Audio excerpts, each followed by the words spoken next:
Java Basics Part 2. We're going to be going over some of the programming tools.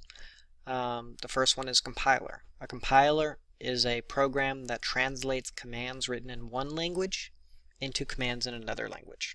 We're going to be programming in Java, so our compiler will translate code written in Java into bytecode. We'll get into what bytecode is later, but we're going to be using a compiler that translates Java into bytecode. A debugger is a program that helps you find bugs in your program, whether the program's not able to build appropriately, or your program builds, but when it's running, it runs into errors and produces the wrong output. A debugger will help you track what the data in your programming what the data in your program is, so you can determine how it messed up. Editor. An editor is a program that allows you to edit or type. Word is an editor, Notepad is an editor. Integrated Development Environment, or IDE. The IDE we're going to be using in computer science is JCreator. An IDE is a program that includes a compiler, a debugger, and an editor all in one. Java-specific programming tools. We're going to be working with a Java Development Kit, a JDK. It contains both a JRE and a JVM. The Development Kit is a program. The Java Development Kit is a programming that must be installed for building Java programs. And again, it contains a JRE and a JVM. We're about to go into what those two things are. The Java Runtime environment contains all the tools needed to run Java programs, not to build them, just so you can execute Java programs. A Java virtual machine is a program that translates bytecode into instructions for the local computer that you're at. So eventually we're going to be writing things in Java. We're going to compile those and produce bytecode.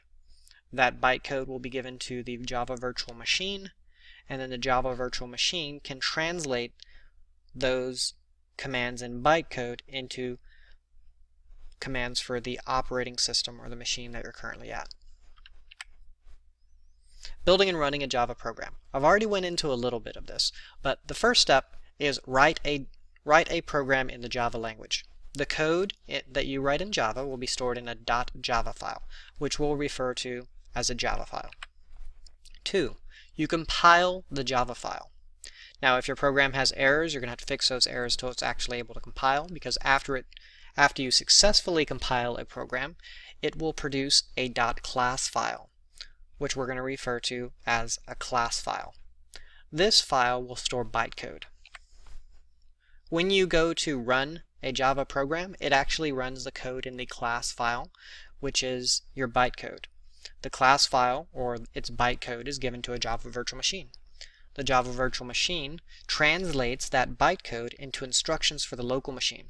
Then the local machine can actually execute that program because it's commands that whatever machine you're on understands. Types of programs.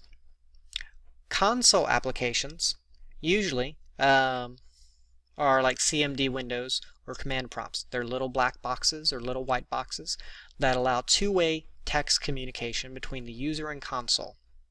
So you can type things to the computer and it can respond with text back. So it's a little box similar to Notepad where you're able to type in commands and then the computer will generate a response and feed it back to you in text. Graphical applications are programs that have a graphical user interface, frequently referred to as a GUI. A graphical user interface usually has things like buttons and images and menus. Applets are special graphical applications that are written to run inside of a web page. Types of programming errors that we're going to encounter while programming. Syntax or compile errors are errors caught by the compiler before the program is executed. So if you go to build a program and then run it, it won't even make it through the build stage. It'll say, I don't understand this command you gave to me. It's not a command listed in my language. Or there's something wrong with the command. You typed it in a way that doesn't make sense. The compiler cannot understand your line of code and therefore cannot translate it. Initially, these are going to be the bulk of the types of errors that we encounter. Runtime errors. Sometimes you're going to produce a program and it's going to build successfully, so it'll make its bytecode file, so its class file, and then when you go to run it, your program will crash while it's running. Maybe you did something silly like divide by 0. You can't divide by 0, so when it tries to do that, your program crashes. So this is going to be a little bit more rare, but we will have some runtime errors. Sometimes it might even be that you're trying to display an integer as a word, and ints don't convert well into words, so your program could crash because of that. Logic errors. These are going to be errors where your program produces the incorrect output. For example, if you had a program that added two numbers together and displayed their sum. If you typed in 2 and 3 and it said 8, then that would be a logic error. The program didn't crash, it didn't shut down, it built perfectly well, but it produced the incorrect output. Plagiarism. As with any class you take, do not turn in somebody else's work as your own. You're not allowed to work with another student on the projects unless stated in the directions. You are allowed to research problems you encounter on the internet or get assistance from me and or other students. If you get assistance from me or another student, make sure you document in your project, I got help with these few lines from my neighbor. You don't have to necessarily explain why you needed help or what you didn't understand, but please document that you're getting help from someone. I don't want to see that every line of code came from a different person in the classroom. It's fine to get help, but you want to do some of the work on your own. So don't have your whole program commented saying, oh, well, I asked Billy and I typed in his entire program here, and that's all.